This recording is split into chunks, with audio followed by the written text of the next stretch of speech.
Hello बच्चों, तो आज हम शुरू करने वाले हैं आज का चैप्टर 6 यूनिट 2 का, जिसका नाम है संचार माध्यम और प्रौद्योगिकी। तो ये एक मीडिया एंड कम्युनिकेशन टेक्नोलॉजी जो है चैप्टर का नाम है। तो हम आज ये चैप्टर में जब ये चैप्टर पढ़ेंगे तो हमारा जो उसका ऑब्जेक्टिव है, यानी जो उद्देश्य है, वो ये है कि आप लोगों को समझ में आए कि संचार क्या है, उसका क्या महत्व है, कौन कौन से रूप हैं इसके, वर्गीकरण किस प्रकार से किया जाता है संचार के माध्यमों का, यानी कौन कौन से संचार के माध्यम होते हैं और कौन कौन सी प्रौद्योगिकी हम यूज़ करते हैं।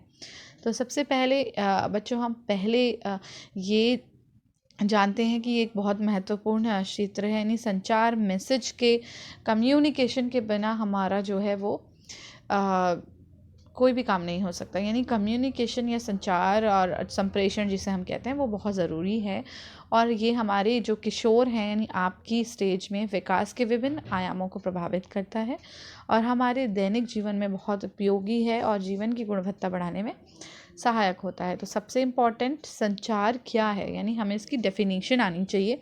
अगर आपको एग्ज़ाम में भी पूछा जाता है संचार क्या है, तो आपको ये चीज़ पता होनी चाहिए। तो सबसे आसान सी डेफिनेशन है कि संचार दो या दो से अधिक व्यक्तियों के बीच तथ्यों, विचारों, सोच और सूचनाओं का मौखिक, लिखित अथवा संकेतों या मुद्राओं के माध्यम से आदान प्रदान की प्रक्रिया है। देखो, ये काफ़ी लंबी सी जो है परिभाषा है बच्चों, लेकिन इसको अगर हम सरल शब्दों में अगर हम अलग अलग करके पढ़ें, इसको अगर हम तोड़ के पढ़ें, तो बच्चों बेसिकली यहाँ पे वो क्या समझाना चाह रहे हैं, वो समझाना चाह रहे हैं कि संचार जो है वो एक तरीके की आदान प्रदान प्रक्रिया है। आदान प्रदान मतलब एक व्यक्ति जो दूसरे व्यक्ति को या दो से अधिक व्यक्तियों को कुछ आदान प्रदान कर रहा है। अब वो कुछ क्या है, वो कुछ है तथ्य, विचार, सोच और सूचना। यानी कोई ना कोई, या तो वो तथ्य है, या वो सोच विचार है, या वो सूचना है, जो कि कुछ माध्यम के थ्रू करी जा रही है, यानी कुछ माध्यम के द्वारा की जा रही है। जैसे कि मौखिक, बोल के हो सकता है, लिखित हो सकता है, लिख के, संकेत हो सकता है, संकेतों या मुद्राओं द्वारा। यानी इसमें तीन चीज़ें ज़रूरी हैं आपको समझना। एक, संचार जो है वो दो या दो से अधिक व्यक्तियों के बीच आदान प्रदान है, यानी आदान प्रदान याद रखिए, संचार जो है वो आदान प्रदान है दो और दो से अधिक व्यक्तियों के बीच। दूसरा पॉइंट आपको याद रखना है कि किस चीज़ का आदान प्रदान है, तथ्यों का, विचारों का, सोच और सूचनाओं का। और तीसरी चीज़ आपको याद रखनी है, किसके द्वारा है, मौखिक, लिखित, संकेत या मुद्राओं के द्वारा, यानी माध्यम। यानी तीन चीज़ें याद रखनी है, किसके बीच है, किसके बीच, दो से अधिक व्यक्तियों के बीच आदान प्रदान। दूसरा क्या है, तथ्य, सोच, विचार या सूचना। तीसरा माध्यम क्या है, माध्यम है हमारा या तो मौखिक या लिखित या संकेत या मुद्रा। ठीक है, तो एक सिंपल सी डेफिनेशन जो लंबी सी थी वो याद करने में थोड़ी कठिन थी, हमने उसको तीन हिस्सों में बांट दिया और तीन छोटे छोटे टुकड़ों में याद कर लिया कि संचार क्या है। दूसरी जो इसकी परिभाषा है वो ये है, अगर हम ये एक बहुत आसान सी परिभाषा है, तो आप ये परिभाषा याद कर लीजिए। दूसरी परिभाषा मैं आपको समझा देती हूँ कि ये क्या है, किसी परिस्थिति या मुद्दे से संबंधित किसी भी प्रकार की जानकारी या सूचना या विचारों को दूसरे तक विभिन्न माध्यमों द्वारा संप्रेषित करने की प्रक्रिया। ठीक है, तो ये वाली जो डेफिनेशन आपको सामने दिख रही है, आप ये याद कर लीजिए, यही आपके लिए बहुत है। यानी कोई भी एक डेफिनेशन है, तो आप अगर एग्ज़ाम में क्वेश्चन आता है संचार क्या है समझाइए या परिभाषा लिखिए, तो आप ये लिख सकते हैं। तो बच्चों, ये तो थी परिभाषा की बात। अब हम कहेंगे कि संचार शब्द कहाँ से आया, यानी संचार या कम्युनिकेशन शब्द का ओरिजिन कहाँ से है, ये कहाँ से हमारे पास हमें मिला। तो ये जो संचार शब्द है वो अंग्रेज़ी भाषा के शब्द कम्युनिकेशन का पर्याय है, यानी इंग्लिश में हम इसे कम्युनिकेशन कहते हैं, जबकि ये आया है लैटिन भाषा के वर्ड कम्युनिस से। ठीक है, कम्युनिस से आया है। मुझे यहाँ पे थोड़ी सी टाइपिंग मिस्टेक है, ये कम्युनिस्ट नहीं है, अगर आप देखो मैं आपको बता देती हूँ। यहाँ पे ये जो वर्ड है ये कम्युनिस है, यानी कम्युनिस्ट। मैं आपको यहाँ पे लिख के बता देती हूँ, इसका ये है कम्युनिस्ट। अगर आप बुक में देखेंगे तो आपको मिल जाएगा ये कम्युनिस, यहाँ पे आप देख सकते हो ये। ठीक है, ये कम्युनिस है। ठीक है, तो ये जो है वो कम्युनिस शब्द से आया है लैटिन का, और इसका जो अर्थ होता है वो होता है साधारण या सामान्य, यानी कॉमन। यानी कम्युनिस का मतलब है कॉमन, लैटिन में इसका मतलब होता है कॉमन। तो इंग्लिश में इसे हम कम्युनिकेशन कहते हैं, तो ये वहाँ से आया है और इसका मतलब होता है साधारण या सामान्य। तो इसका मतलब क्या है, इसे जो हम हिंदी में कहेंगे संप्रेषण।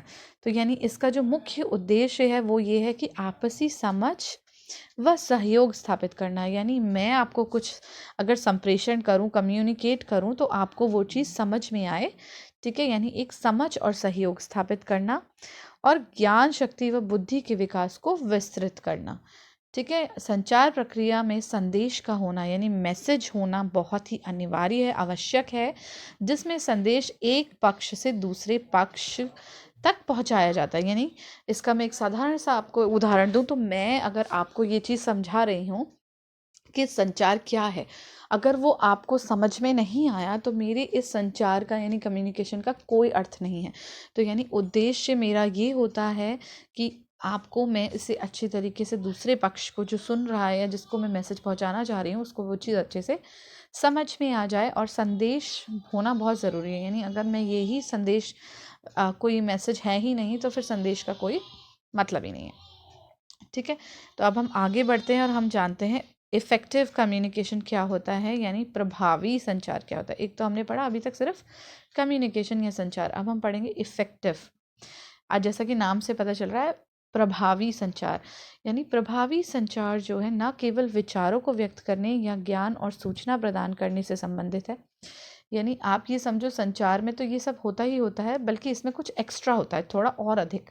तो वो अधिक क्या है, इसमें संप्रेषित विषय को बिल्कुल उसी अर्थ में समझना भी शामिल है जो संप्रेषक और ग्राही के लिए एक समान हो।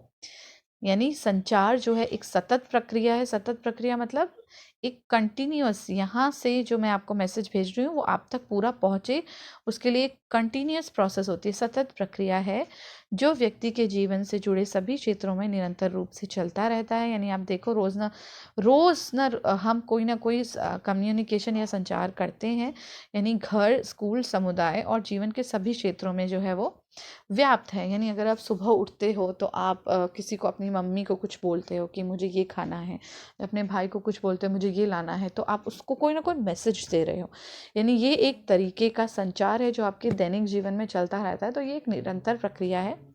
दूसरा, प्रभावी संचार में ये तो है ही कि आपको ज्ञान और सूचना प्रदान करनी है दूसरे को, साथ ही साथ इसमें ये है कि जो विषय, संप्रेषित विषय, यानी आप जो समझाना चाह रहे हैं वो बिल्कुल उसी तरीके से आपको समझाना है जो आप समझ रहे हो। यानी मैं जो समझ रही हूँ वो मैं आपको बिल्कुल उसी तरीके से समझा रही हूँ। आप जो मैं सोच रही हूँ वैसा ही आप भी इस बारे में सोचें। यानी मैंने अपना जो सोच या मैसेज था वो आपको पहुंचा दिया और आपने उसे उसी तरीके से ले लिया, तो ये एक प्रभावी संचार है। यानी मैंने अपना प्रभाव आपके ऊपर डाल दिया है, ठीक है। जैसे अगर मैं आपको बोलूं कि मैं एक एग्जांपल के लिए बता रही हूँ कि मैं आपको मैसेज पहुंचा रही हूँ कि आपको ये काम करना है इस तरीके से। मैंने आपको समझाया कि आपको एक टेबल बनानी है, आपको एक टेबल बनानी है जिसमें अपना एक साइड नाम लिखना है और दूसरी साइड जो है अपना फॉर एग्जांपल अपना रोल नंबर लिखना है। एक टेबल में इधर साइड नाम, इधर साइड रोल नंबर। मैंने आपको समझाया, आपको समझ में आ गया सेम उसी तरीके से जैसे मैं समझाना चाह रही हूँ। तो आपने उसी तरीके से टेबल बनाई, इस साइड अपना नाम लिखा, इस साइड अपना रोल नंबर लिखा। यानी जो मैं मैसेज पहुँचाना चाह रही थी वो प्रभावी बिल्कुल उसी तरीके से आपने समझ लिया जैसा मैं समझाना चाह रही थी। तो वो एक तरीके का प्रभावी कम्युनिकेशन हो गया। चलो बच्चों, अब हम आगे जाते हैं। संचार का क्या, सबसे बच्ची बात, संचार के क्या तत्व होते हैं। तो बच्चों, संचार के जो तत्व हैं, तत्व से मतलब है कि कौन कौन से चीज़ों से मिल के संचार बना है, ठीक है। तो यानी जब हम संचार करते हैं यानी कम्युनिकेशन, तो उसके क्या क्या एलिमेंट्स होते हैं। उसके 3 एलिमेंट्स होते हैं। ये बच्चों क्वेश्चन बहुत ज़रूरी है, आपका एग्ज़ाम में और यूनिट टेस्ट में भी आ सकता है। संचार के तत्व क्या होते हैं बताइए। तो आपको एटलीस्ट हो सकता है ऑब्जेक्टिव टाइप क्वेश्चन आ जाए टिक करने के लिए, या फिर आपको लघु, अति लघु में आ जाए कि बताए कौन कौन से एलिमेंट होते हैं, उनका नाम लिखो। तो आपको पता होने चाहिए कि सिंपल तीन तत्व संचार के होते हैं। सबसे पहला होता है प्रेषक, सेंडर, यानी जो कि अभी मैं हूँ, मैं आपको मैसेज भेज रही हूँ ना, जो मैसेज भेजता है वो सेंडर होता है। तो मैं प्रेषक हूँ, मैं सेंडर हूँ, हम इसे इस तरीके से समझते हैं। दूसरा है संदेश, यानी मैसेज जो मैं आपको समझाना चाह रही हूँ। मैं आपको क्या समझाना चाह रही हूँ? चैप्टर 6 समझाना चाह रही हूँ। तो चैप्टर 6 जो है वो हमारा मैसेज है। और प्राप्तकर्ता, तीसरा जो एलिमेंट या तत्व है वह प्राप्तकर्ता यानी रेसिपिएंट। वो कौन है? वो आप है, यानी जो वो मैसेज को ग्रहण कर रहा है। यानी मैं हो गई सेंडर, जो मैसेज भेजने वाली हूँ। बीच में आ गया मैसेज या संदेश, जो कि मैं समझाना चाह रही हूँ, जो है टॉपिक चैप्टर 6। और आप हैं इसके प्राप्तकर्ता या रेसिपिएंट, जिनको कि ये मैसेज समझना है या मैंने जिसको ये मैसेज समझाना है। तो ये 3 तत्व आपको समझ में आ गए। अगर आप यहाँ चित्र में अच्छी तरीके से देखो तो आपको ये चीज़ समझ में आएगी कि अगर मैं आपको ये चैप्टर समझा रही हूँ, सपोज़ मैं आपको फ्रेंच में ये चैप्टर समझाऊँ, मैं आपको एक एग्जांपल बता रही हूँ, मैं आपको इसको एक फ्रेंच लैंग्वेज में कि फ्रांस की भाषा में ये चैप्टर समझाऊँ, क्या आपको समझ में आएगा? नहीं समझ में आएगा, है ना। मैसेज मेरे पास है, सेंडर भी मैं हूँ और रेसिपिएंट आप हैं, समझने के लिए आप बैठे हुए हैं। लेकिन क्या आपको समझ में आ रहा है? कुछ भी दिमाग में घुस रहा है? नहीं घुसेगा, क्योंकि आपको वो भाषा आती नहीं। यानी बहुत ही ज़रूरी रोल है कि मैं जो मैसेज भेजना चाह रही हूँ वो मेरे रेसिपिएंट को, यानी मेरे टारगेट को समझ में आ रहा है या नहीं आ रहा है ना। तो ये एक संचार का भी बहुत ज़रूरी महत्व है कि आपको वो मैसेज समझ में आए। तो हम आगे पढ़ते हैं, संचार का महत्व पढ़ते हैं बच्चों। संचार का क्या महत्व है, ये आप 6 पॉइंट्स अच्छे तरीके से समझ लो कि संचार का क्या महत्व होता है। सबसे पहला कि संचार का प्रयोग हम विभिन्न संस्थाओं और लोगों में विचार, नियमों तथा तथ्यों के आदान प्रदान के लिए करते हैं, यानी ये किया जाता है। आप देखो कहीं बड़ी बड़ी संस्थाएं हैं, स्कूल हैं, हम आपको स्कूल में जैसे कोई ना कोई लेटर आता है, कहीं ना कहीं से संदेश आता है ना, ऊपर से आता है। तो ये हम आपको जैसे आप देखो प्रधानमंत्री हमारे जो मोदी जी हैं वो आपसे मन की बात करते हैं टीवी पे आके, तो एक तरीके से क्या है, ये मैसेज कम्युनिकेट हो रहा है ऊपर से, सारे वो अपने तथ्य आदान प्रदान कर रहे हैं। तो कई संस्थाओं में सबसे पहले इसका इम्पोर्टेंट रोल है। दूसरा, विक्रेता ग्राहक तथा आपूर्तिकर्ता के बीच में संपर्क स्थापित करने में सहायक है। जैसे कि आपने देखा है, विक्रेता जो हैं आपके मार्केट में, आप जब किसी दुकानदार के पास जाते हो, आप कहते हो भैया मुझे ये चाहिए, तो वो अपने से ऊपर कहीं जहाँ से वो सामान लेकर आता है, वो वहाँ मैसेज भेजता है कि आप मुझे ये भेज दीजिए, मेरे कस्टमर के मुझसे मेरा ग्राहक ये चाहता है। तो ये एक तरीके से उनके बीच में भी एक संपर्क स्थापित करता है ना, मैसेज जो है, कम्युनिकेशन जो हम कर रहे हैं। तीसरा है, संचार व्यापार को कुशल रूप से चलाने के साथ साथ लोगों पर अच्छा प्रभाव छोड़ने में सहायक होता है। संचार जो है व्यापार, अब यहाँ पे व्यापार यानी बिजनेस की बात हो रही है कि अगर बिजनेस हमें बहुत अच्छे तरीके से चलाना है तो लोगों पर अच्छा प्रभाव छोड़ना है। तो ये जैसे सपोज मेरी एक दुकान है, कपड़ों की दुकान है, मैं आपको एग्जांपल बताती हूँ, और मैं आपने मुझे बोला कि मैम मुझे एक दुपट्टा चाहिए ब्लैक कलर का, और मैं आप लोगों से जो है अच्छी तरीके से कम्युनिकेशन नहीं कर रही हूँ, ऐसे बोल रही हूँ हमारे पास तो है ही नहीं, आप मत लो, आप किसी और को देख लो। अगर मैं आपसे अच्छी तरीके से आपकी ज़रूरत, यानी जो मेरे ग्राहक को अच्छी तरीके से समझना है मेरे को, अगर मैं उसको अच्छे तरीके से नहीं समझ रही हूँ और उसके साथ अच्छी तरीके से संचार नहीं कर रही हूँ, यानी बात नहीं कर रही हूँ, कोई कम्युनिकेशन ढंग से नहीं कर रही हूँ, तो उसके ऊपर मेरा ऑब्वियसली अच्छा प्रभाव नहीं पड़ेगा और वो दोबारा फिर मेरे पास मेरी दुकान में नहीं आएगा कि ये तो मुझसे ढंग से संचार, मतलब मैसेज ही नहीं करता, ढंग से बात नहीं करता। तो उससे क्या होगा कि मेरा जो व्यापार है, बिजनेस है, उस पर प्रभाव पड़ेगा।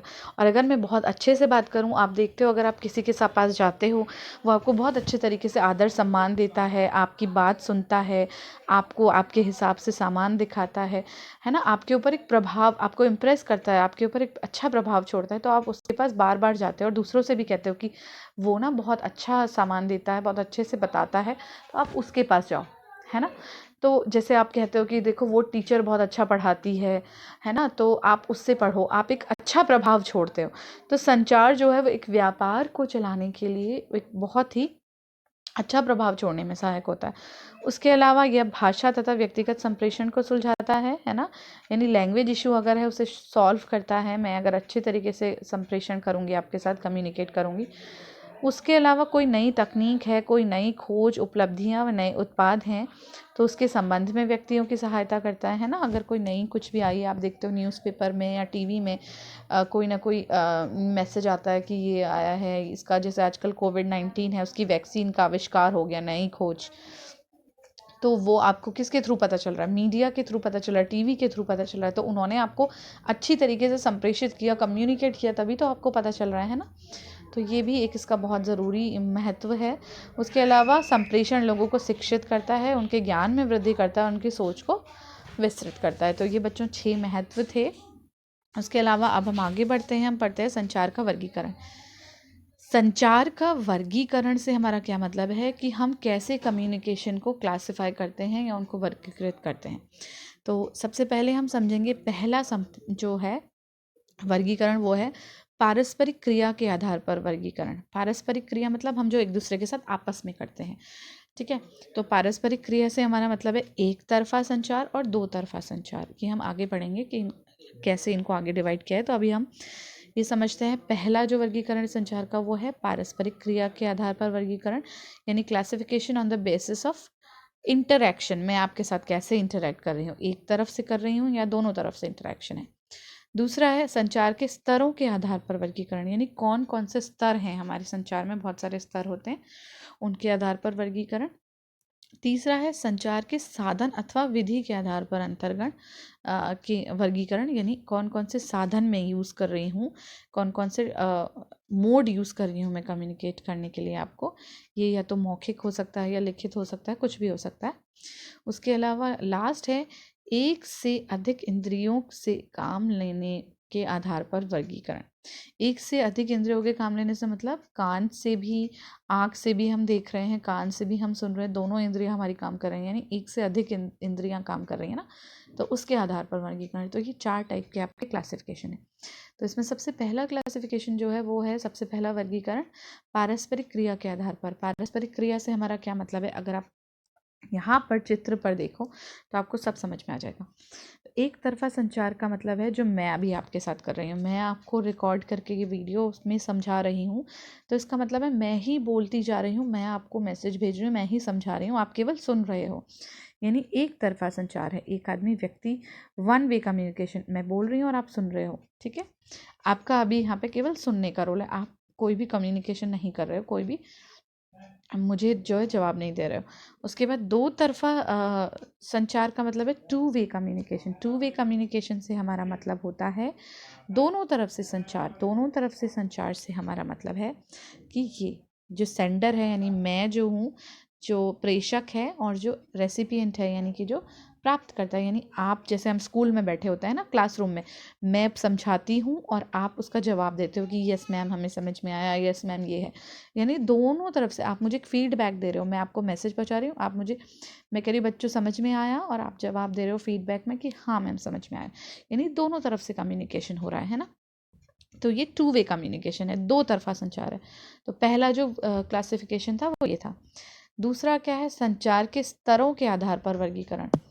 स्तरों के आधार पर वर्गीकरण से हमारा मतलब है कि कौन कौन से स्तर होते हैं, तो इसको भी समझना बहुत ज़रूरी है। तो इसके स्तर को अगर हम समझें तो सबसे पहला है अंतरावैयक्तिक संचार, ठीक है। अंतरावैयक्तिक संचार से हमारा मतलब है इंट्रापर्सनल कम्युनिकेशन। इससे हमारा मतलब होता है, देखो इंट्रापर्सन आप बहुत ज़्यादा करते होगे, कोई व्यक्ति द्वारा स्वयं ही मन से मन में संवाद करना।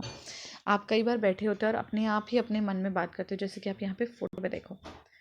इंट्रापर्सनल यानी अंतरावैयक्तिक, मतलब अपने ही अंदर, अपनी ही व्यक्तित्व से आप बात कर रहे हो, तो ये इंट्रापर्सनल या अंतराव्यक्तित्व है। हम अपने मन में, ऐसा होता है ना कई बार अपने आप से बात करते रहते हैं, अच्छा हम ऐसा करेंगे, अच्छा हम वैसा करेंगे। दूसरा है इंटरपर्सनल। इंटरपर्सनल मतलब जो आप दोस्त आपस में करते हो, यानी मैं एक से दूसरे को मैसेज, अपने सामने वाले को जो मैसेज पहुंचा रही हूँ, यानी एक से अधिक लोगों के बीच में बातचीत होना। 2-3 मेरे पास बच्चे बैठे हैं और मैं उनसे बात कर रही हूँ, है ना, तो ये है इंटरपर्सनल, एक दूसरे से बात करना। तीसरा है बच्चों आपका समूह संचार, ठीक है। समूह संचार से मतलब ग्रुप कम्युनिकेशन, जैसा कि आपको नाम से पता चल रहा है, एक ग्रुप है। ग्रुप मतलब 2 से अधिक व्यक्ति हैं, जैसे कि आप यहाँ पे फोटो पे देखो ग्रुप कम्युनिकेशन, बहुत सारे लोग बैठे हैं, आपस में डिस्कशन कर रहे हैं, आपस में बातें कर रहे हैं। जैसे आपने देखा होगा घर में परिवार के सदस्य सब माँ बाप भाई बहन चाचा चाची दादा दादी सब बैठे होते हैं और बातें करते हैं, तो वो क्या है, ग्रुप कम्युनिकेशन है, यानी समूह संचार है, समूह बना हुआ है। उसके अलावा बच्चों है आपका मास कम्युनिकेशन। अगर आप यहाँ पे देखो, मास से मतलब जनसंचार, यानी जनता को संचार करना है हमें, जनसंचार, मास कम्युनिकेशन। यहाँ पे देखो मास कम्युनिकेशन का मतलब है बहुत बहुत बड़ी जनता है, ज़्यादा जनसंख्या है, वहाँ पे जो कम्युनिकेशन हो रहा है। जैसे कि मैं आपको इसका एग्जांपल बताती हूँ। आपने देखा है टीवी, यहाँ पे आप चित्र देखो, पीछे तो बना हुआ है TV, Facebook, Twitter, Instagram, TV, newspaper, ये सारे मास कम्युनिकेशन है। रेडियो, मास कम्युनिकेशन मतलब एक मैसेज जो है वो पूरी जनता को पहुंचाया जा रहा है, यानी मास, बहुत बड़े लेवल पे पहुंचाया जा रहा है ना। तो ये जो है वो बहुत सारे व्यक्तियों को जब जनसंचार किया जाता है तो उसको हम कहते हैं अधिक से अधिक लोगों तक मैसेज पहुंचाना है। तो अगर हम माध्यम की बात करेंगे तो टीवी, न्यूज़पेपर, रेडियो, ये सारी चीज़ें, प्रिंटिंग, जो मैगजीन्स होती हैं, ये सारी इसके अंतर्गत आती है मास कम्युनिकेशन, ठीक है। उसके अलावा बच्चों अगला आता है अंतरा संस्था संचार।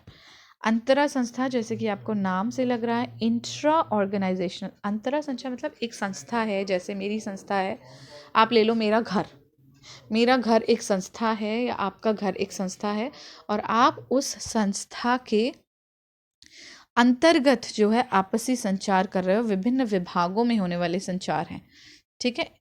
तो इसको कहते हैं आप इंट्रा ऑर्गेनाइजेशन। जैसे हमारा स्कूल है, हमारे स्कूल में कई सारे टीचर्स, कई सारे बच्चे हैं, तो हम जो आपस में, एक टीचर दूसरे टीचर को बता रही है या है ना, तो इस तरीके से जो मैसेज कम्युनिकेट हो रहा है वो एक इंट्रा ऑर्गेनाइजेशनल कम्युनिकेशन या अंतरा संस्था है, संस्था के अंतर्गत मैसेज जो संचार हो रहा है। उसके अलावा बच्चों लास्ट है अंतः संस्था संचार।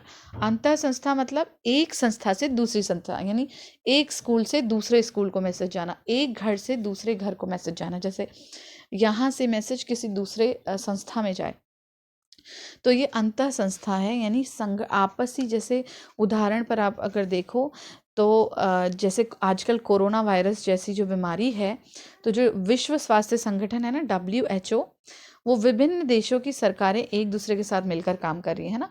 यानी एक जो WHO ने मैसेज पहुंचाया है ना, कम्युनिकेशन, फिर सारे जितने भी देशों को हैं वो आप एक दूसरे को आपस में मैसेज भेज रहे हैं, एक दूसरे से आपस में कम्युनिकेशन कर रहे हैं, एक दूसरे के साथ मिलकर कार्य कर रहे हैं ना। तो ये जो जानकारियों का आदान प्रदान हो रहा है, सूचनाओं का आदान प्रदान हो रहा है एक देश से दूसरे देश में, एक संस्था से दूसरी संस्था में, तो ये इंटर ऑर्गेनाइजेशनल है, ठीक है, यानी अंतः संस्था है। तो जैसा कि बच्चों नाम से आपको समझ में आ रहा है, आप नाम देखिए, अंतरा मतलब एक ही के अंदर, अंतः मतलब एक दूसरे, यानी उस एक संस्था से बाहर दूसरी संस्था। तो बच्चों ये सारे जो है वो संचार के स्तर हैं, यानी कौन कौन कितने स्तर के संचार होते हैं, तो उसके बेसिस पे जो है वो कम्युनिकेशन का वर्गीकरण है। आप इसके बारे में बुक में भी थोड़ा सा डिटेल में पढ़ लेना, उसमें थोड़ा सा उदाहरण दिए हुए हैं या अच्छे तरीके से समझाया हुआ है। तो उसके अलावा बच्चों हमने जो तीसरा वर्गीकरण पढ़ा वो है संचार के साधन अथवा विधि के आधार पर वर्गीकरण। अब देखो, साधन के आधार पर और विधि। साधन जो हमने पढ़े, डेफिनेशन में पढ़ा था, साधन कौन कौन से हो सकते हैं, या तो शाब्दिक या मौखिक संचार, या गैर शाब्दिक। जैसा कि नाम से आपको पता चल रहा है, वर्बल कम्युनिकेशन, नॉन वर्बल। यानी वर्बल में मतलब, शाब्दिक में मतलब आप शब्दों का इस्तेमाल कर रहे हैं। शब्दों का इस्तेमाल से मतलब क्या है, जैसे कि आप यहाँ पर चित्र में देख सकते हो, मैं बोल रही हूँ, शब्दों का इस्तेमाल कर रही हूँ, और दूसरा व्यक्ति उसे समझ रहा है और वो भी बोल रहा है, तो यानी वर्बल कम्युनिकेशन है, हम दोनों के बीच में शब्दों का इस्तेमाल हो रहा है। और दूसरा क्या है, नॉन वर्बल। आप यहाँ पे चित्र पे देख सकते हो, नॉन वर्बल या फिर गैर शब्द का मतलब है गैर शब्द, यानी शब्दों का इस्तेमाल नहीं हो रहा है। तो ये कैसा कम्युनिकेशन होता है, जैसे एक दूसरे से हाथ मिलाना, आप एक दूसरे को हेलो बोलते हो।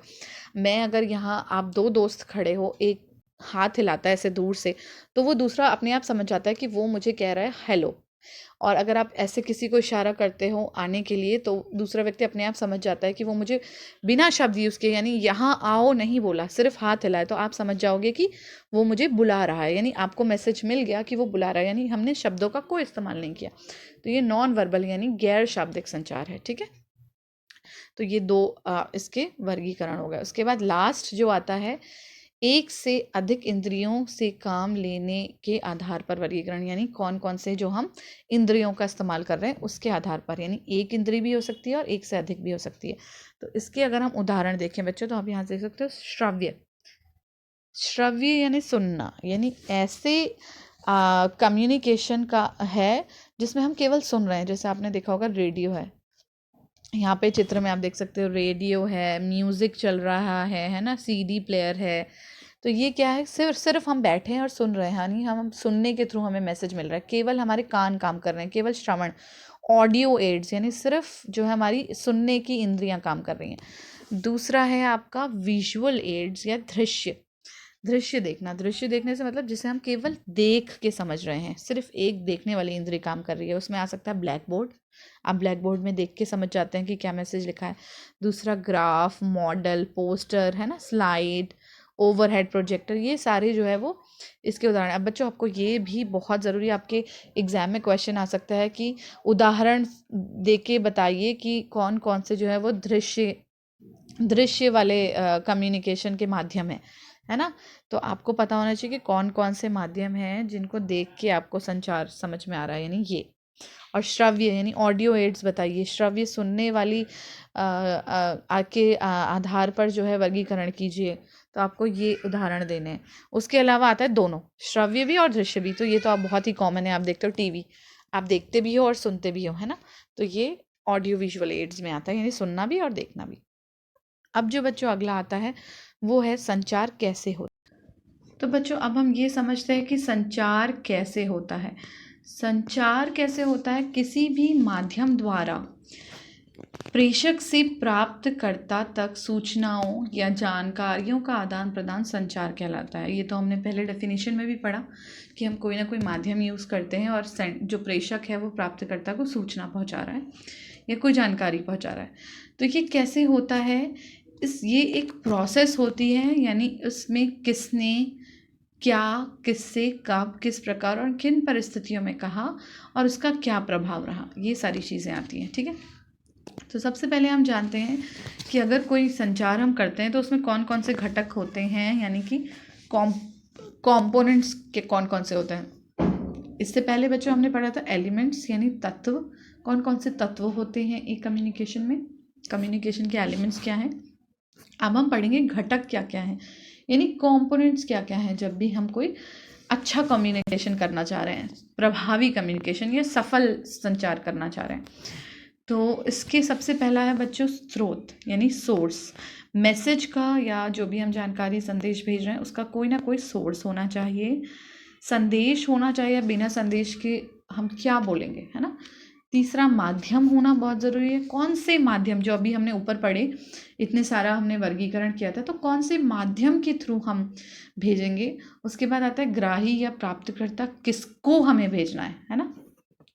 तो स्रोत जो है वो किसने, जिसने मैसेज भेजना है, क्या भेजना है, संदेश भेजना है, किससे भेजना है यानी माध्यम क्या है, ठीक है, किसको भेजना है यानी ग्राही कौन है, रिसीवर कौन है, उसका प्राप्तकर्ता कौन है, और लास्ट में हमें देखना है कि सूचना का प्रभाव या प्रतिपुष्टि यानी फीडबैक जो है वो भी बहुत ज़रूरी है। तो उसका क्या प्रभाव पड़ा, यानी मैसेज पहुंचा या नहीं पहुंचा, है ना।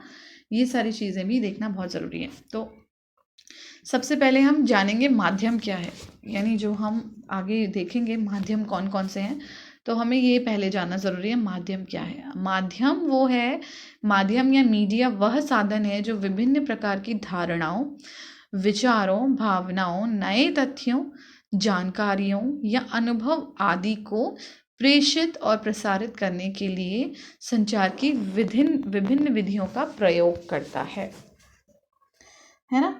यानी जो हम बहुत सारे मोड यूज़ करते हैं मैसेज, अपने जो भी हमारा जो मैसेज है, चाहे वो हमारी धारणा है, विचार है, कोई तथ्य है, कोई खोज है, कोई जानकारी है या अनुभव, जो भी हम मैसेज भेज रहे हैं, मैसेज कुछ भी हो सकता है इनमें से, तो वो जो है हम कौन सी विधि के द्वारा भेज रहे हैं वो माध्यम के अंतर्गत आता है। वो विधियाँ क्या क्या हैं, तो सबसे पहले देखो हम बच्चों वर्गीकरण देखते हैं माध्यम के, यानी मीडिया का क्लासिफिकेशन कैसे होता है। सबसे पहले पारंपरिक संचार माध्यम, यानी ट्रेडिशनल मीडिया, जो पुरानी पारंपरिक माध्यम है वो।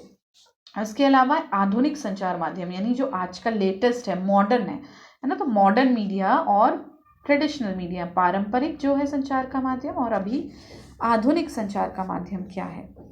अब देखो, संचार का माध्यम जो है वो तो ठीक है, लेकिन उसका काम क्या क्या है ना। संचार का माध्यम जो है वो क्या करता है? सबसे पहले तो सूचना प्रदान करेगा। दूसरा, सहमत कराना या फिर प्रेरणा देना, किसी को भी जिसको हम मैसेज भेज रहे हैं वो उस बात से सहमत हो, उसे समझे, है ना, या उसके ऊपर प्रभाव हो। मनोरंजन भी हो सकता है, जैसे आप देखते हो टीवी एक संचार का माध्यम है, उसका काम क्या, मनोरंजन है। व्याख्या भी हो सकता है, जैसे आप देखते हो न्यूज़पेपर वगैरह है, उसमें व्याख्या होता है। मूल्यों का संप्रेषण भी हो सकता है, शिक्षण भी हो सकता है। जैसे आप देखो माध्यम जो मीडिया का मैं यूज़ कर रही हूँ, जैसे अभी आप यूज़ कर रहे हो, मोबाइल का यूज़ कर रहे हो, मैं इंटरनेट का यूज़ कर रही हूँ, ये क्या है, एक मीडिया है जो कि क्या काम कर रहा है, आपको शिक्षित करने का काम कर रहा है ना। आपको मैं कुछ समझा रही हूँ, वो आपको समझ में आ रहा है, तो ये एक तरीके का शिक्षण का कार्यक्रम है, तो वो करने का हो रहा है। उसके अलावा समन्वय हो गया, व्यवहारगत परिवर्तन हो गया, कोई मैं आपके अंदर चेंज लाना चाह रही हूँ तो मैं मीडिया का यूज़ करती हूँ। मैं आप देखते हो टीवी में ऐड वगैरह आते हैं ताकि लोग जो है वो सामान खरीदें। मैं टीवी में कोई ऐड आता है, ये वाला साबुन लीजिए, ये बहुत अच्छा है, तो आप वो साबुन टीवी देख के ले लेते हो, यानी आपके अंदर उसका प्रभाव पड़ा और आपने अपने बिहेवियर में चेंज लाया कि हाँ मैं तो ये खरीदूंगी, या मैं तो वो एक तरीके का मीडिया, यानी टीवी के थ्रू उन्होंने जो है एडवर्टीजमेंट दिया और अपने जो प्राप्तकर्ता था उसने वो मैसेज समझ लिया और उसके व्यवहार में परिवर्तन आया, है ना। उसके अलावा विकास, जो कई कार्यक्रम होते हैं जो विकास से संबंधित होते हैं, तो मीडिया का जो संचार माध्यम है उसके अंतर्गत उनका ये कार्य होता है। तो उसके अलावा हम पढ़ते हैं बच्चों संचार प्रौद्योगिकी क्या है, कम्युनिकेशन टेक्नोलॉजी क्या है। जैसे हम जानते हैं आजकल समय बदल रहा है ना, तो कई सारी चीज़ें, बहुत सारी ऐसी नए आविष्कार हैं, बहुत सारी ऐसी नई चीज़ें आई हैं। अगर आप देखो आज से 10 15 20 साल पहले मोबाइल हमें नहीं पता था क्या होता है, लेकिन आज की डेट में मोबाइल और इंटरनेट कितना कॉमन हो गया है, हर किसी के पास है। तो देखो कितना ज़्यादा तेज़ी से विकास हुआ है संचार प्रौद्योगिकी का, है ना। तो जो संचार प्रौद्योगिकी है वो क्या है, आपको ये भी पता होना चाहिए। ये डेफिनेशन भी आपके ये इम्पॉर्टेंट है, ये आपके एग्जाम में आ सकती है। संचार प्रौद्योगिकी क्या है, तो ये एक सिंपल सी एक लाइन की डेफिनेशन है। इसका तात्पर्य सूचना को नियंत्रित करने और संचार में सहायता देने के लिए विकसित और प्रयोग की जाने वाली विभिन्न प्रौद्योगिकियों से है। यानी जो भी टेक्नोलॉजीज आजकल आई हैं हम उनका यूज़ कर रहे हैं, किस चीज़ के लिए, सूचना को नियंत्रित करने के लिए या फिर संचार में सहायता देने के लिए, है ना। या तो हम किसी सूचना को नियंत्रण करने के लिए उसका यूज़ कर रहे हैं या फिर उसको संचार में सहायता देने में यूज़ कर रहे हैं। जैसे मैं ये मोबाइल का और इंटरनेट का यूज़ कर रही हूँ, ये एक तरीके की सूचना प्रौद्योगिकी है, तो मैं इसका प्रौद्योगिकी का यूज़ किस लिए कर रही हूँ, आपको मैसेज देने के लिए और नियंत्रित करने के लिए सूचना को, कि मैं कौन कौन सा मैसेज आपको पहुँचाना चाह रही हूँ। तो ये दोनों चीज़ों के लिए मैं इस संचार प्रौद्योगिकी का यूज़ कर रही हूँ, ठीक है। तो ये जो है एक डेफिनेशन है संचार प्रौद्योगिकी की। आप अब इस चीज़ को बहुत अच्छे से समझो कि आजकल के ज़माने में एक दूसरे को मैसेज पहुंचाना कितना आसान है। पहले ज़माने में क्या होता था, जब ना फ़ोन था, ना मोबाइल था, ना टीवी था, तो लोग क्या करते थे, लेटर लिखते थे एक दूसरे को, और वो लेटर जो है वो हफ्ते में 10 दिन में जो है पहुंचता था, तो काफ़ी दिनों बाद बहुत देर पहुंचता था। लेकिन आजकल के ज़माने में देखो, व्हाट्सएप के थ्रू अगर मैं आपको कुछ बोलना चाहूँ तो तुरंत एक मैसेज में अभी भेज रहा और आपको वहाँ से मिल जाता है मैसेज, आप तुरंत पढ़ लेते हो। यानी आप देखो कितने कम समय में बहुत कुछ जानकारी जो है वो मिल जाती है इसी टेक्नोलॉजी के थ्रू, इसी संचार प्रौद्योगिकी के थ्रू, है ना। तो यानी इनका जो आधुनिक प्रौद्योगिकी है उनका उपयोग विभिन्न प्रकार का डेटा भेजने के लिए बड़े पैमाने पर आजकल किया जा रहा है ना। अगर आप देखो तो ये जो है इसका बहुत ही ज़्यादा, संचार प्रौद्योगिकी का बहुत ही महत्वपूर्ण रोल है। अब अगर हम संचार प्रौद्योगिकियों का वर्गीकरण करें तो हम देखेंगे कि ये 2 टाइप की होती हैं। सबसे पहले, अभी हम आगे और भी पढ़ेंगे, सबसे पहले हम पढ़ेंगे केबल भूमि आधारित प्रौद्योगिकियाँ, यानी केबल लेंथ बेस्ड। तो अगर आप यहाँ पे चित्र में देख पा रहे हैं, जैसा कि मैं यहाँ पे आपको दिखा सकती हूँ, ये एक तरीके का तार, पहले से ऐसे अभी भी है, अभी भी ऐसे तार वाले मोबाइल आते, जब मोबाइल नहीं थे तो तार वाले फ़ोन थे, तो है ना। ये एक तरीके से केबल या भूमि आधारित होते हैं।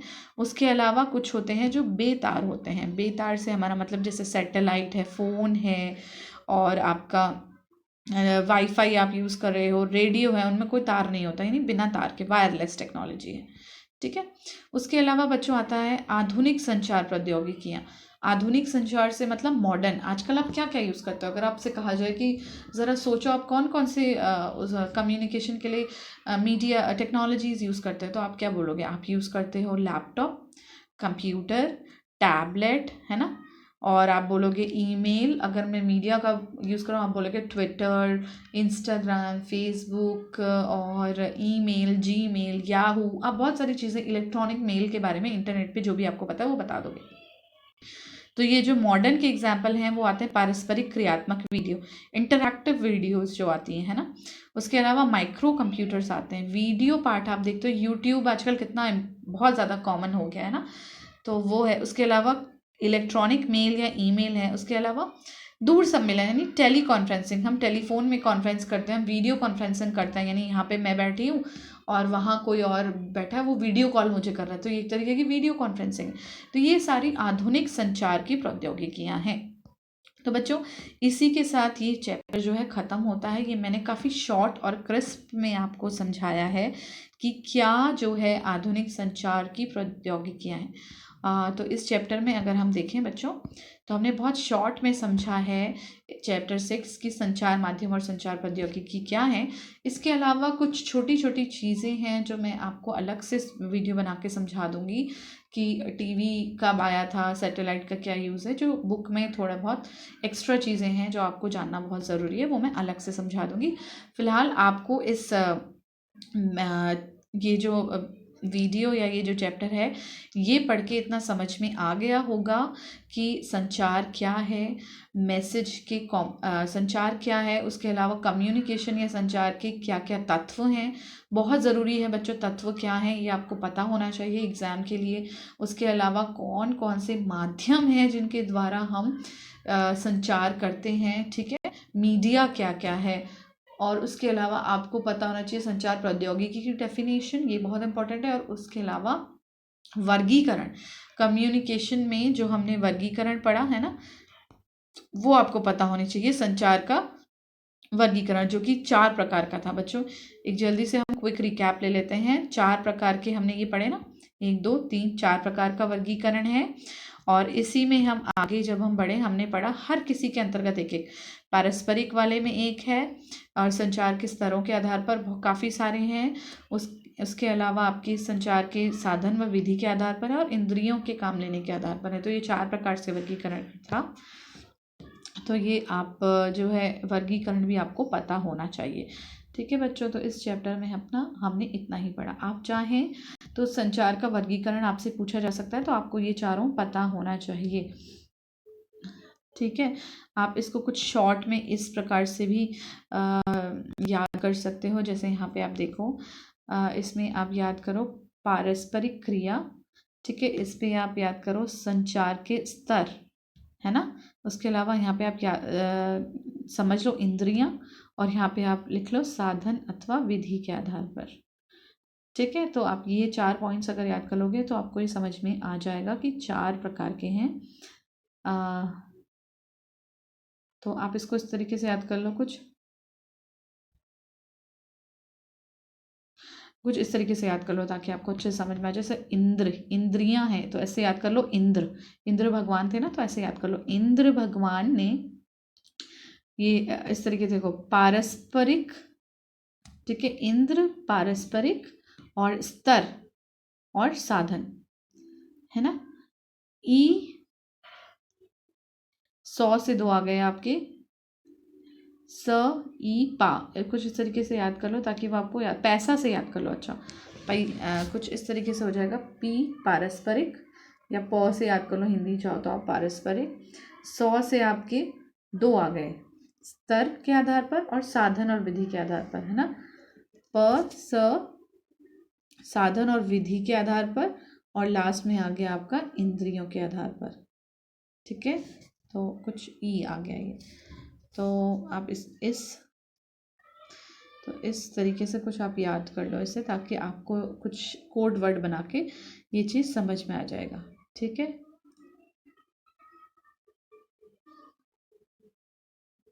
तो ये आपको याद होना जो है बहुत ज़रूरी है। आप पीछे ऐसे अच्छे से पढ़ लो इस चैप्टर को। ठीक है, ऑल दी बेस्ट बच्चों। और अगर आपको कुछ समझ नहीं आता या कुछ आप और एक्स्ट्रा पूछना चाहते हो तो आप पूछ सकते हैं।